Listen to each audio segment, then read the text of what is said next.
নরসিংদীর পলাশে সরকারি রাস্তা থেকে ইট তুলে সেখানে দেয়াল নির্মাণের অভিযোগ উঠেছে সুভাষ সেন নামে এক প্রতিবেশীর বিরুদ্ধে। উপজেলার জিনারদি ইউনিয়নের রাবান এলাকার বুড়িমারি গ্রামে গ্রামীণ অবকাঠামো উন্নয়ন প্রকল্পে সড়কের এসব ইট তুলে সড়কের মাঝে এই দেয়াল নির্মাণ করা হয়। এতে করে ওই গ্রামের 50টি পরিবারের যাতায়াত বন্ধ হয়ে যায়। ভুক্তভোগী এলাকাবাসী জানান, এলাকাবাসীর চলাচলের জন্য গত 6 মাস পূর্বে গ্রামীণ অবকাঠামো উন্নয়ন প্রকল্পে বরাদ্দ থেকে বুড়িবাড়ি গ্রামে সড়কটি নির্মাণ করে উপজেলা পরিষদ। গত 2 দিন ধরে প্রতিবেশী সুভাষ সেন সড়কের ইট তুলে ফেলে দিয়ে জোরপূর্বক সড়কের মাঝে দেয়াল নির্মাণ কাজ করছে। এলাকাবাসী এতে বাধা দিতে এসে হুমকির শিকার হতে হচ্ছে। নিজে আইসা এই রাস্তা স্যাংশন করে তুলে গেছে সরকারিভাবে, উপজেলার আন্ডারে রাস্তা। অনেক সমস্যা হচ্ছে, ওনারা রাস্তা ভাঙ্গে, এই সরকারি রাস্তা ভাঙ্গে রাস্তা ওয়াল দিতেছে। ওনার সম্পত্তিগুলো আইনানুগ ব্যবস্থা নিতে পারতো, যে আমার জায়গায় জোরে ওনারা রাস্তা করছে, এটা ইচ্ছাই।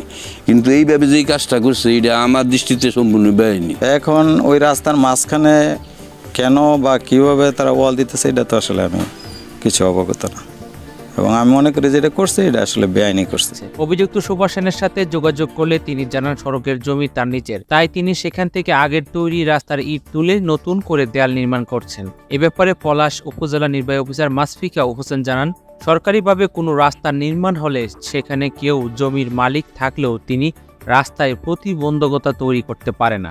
এ বিষয়ে খোঁজ খবর নিয়ে ব্যবস্থা নেওয়া হবে।